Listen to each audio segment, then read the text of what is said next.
Hi friends, అందరికీ నమస్కారం. ఒక్కసారి కొబ్బరి లడ్డూల్ని ఇలా ట్రై చేయండి ఫ్రెండ్స్.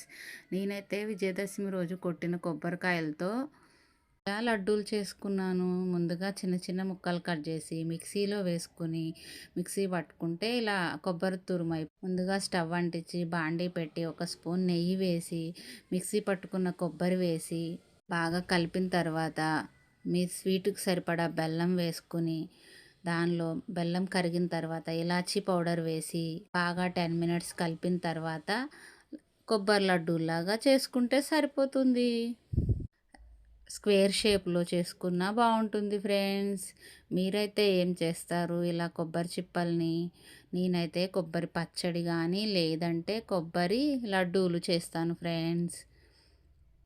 లేదు అంటే ఒక ప్లేట్‌లోకి నెయ్యి రాసి దానిలో వేసేసి ఇట్లా బిళ్ళల్లాగా కట్ చేసుకున్నా బాగుంటాయి ఫ్రెండ్స్.